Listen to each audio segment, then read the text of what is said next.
Hi friends, welcome back to Mangalore Taste Buds by Asha. Today I'll show you how I make breadfruit and prawns curry. This is also known as Sungta and Deeviso Guzo curry. Breadfruit or jeegujje is a very exotic vegetable grown in coastal parts of Karnataka and Kerala and has an awesome taste. And cooking this with meat or prawns is delicious.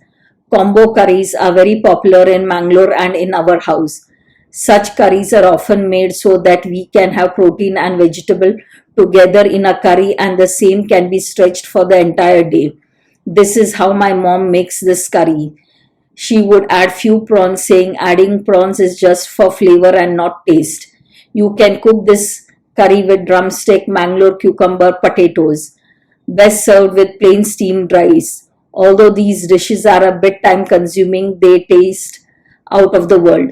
Breadfruit is widely cooked in Mangalore, Kerala, and Sri Lanka, and there are several recipes such as sukka, gravies, fries, as well as deep fried snacks with breadfruit as the star ingredient. So let's check out the ingredients. If you are new to my channel, a warm welcome.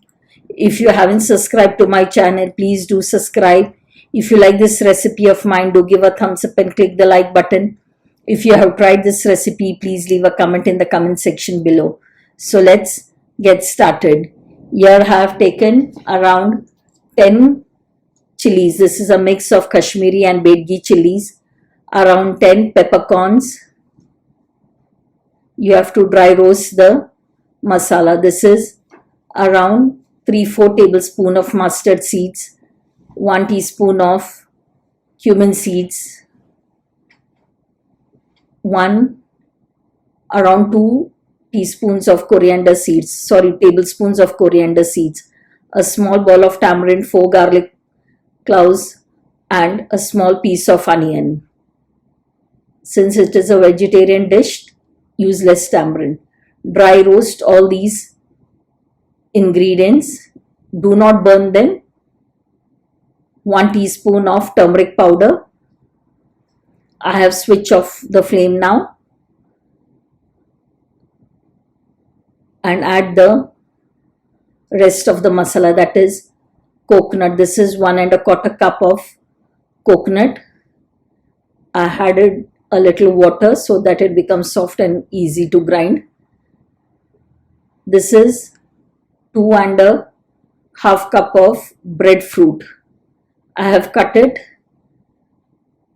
Add salt. I also added a teaspoon of coconut oil when boiling and boil it till it is 90% done. This is the ground masala. You can add a little water while grinding, but it should be a nice fine paste. This is around 20 to 25 prawns. If you like more of prawns, you can use more. I do not remove the shells of the prawns. See, this is cooked to 90%. At this point of time, add the prawns. If you wish, you can remove the shells of the prawns and add it. But adding prawns with shell enhances the taste of the curry. Once everything is cooked, then you add the ground masala. At this point of time, once you add the masala, you can check the salt.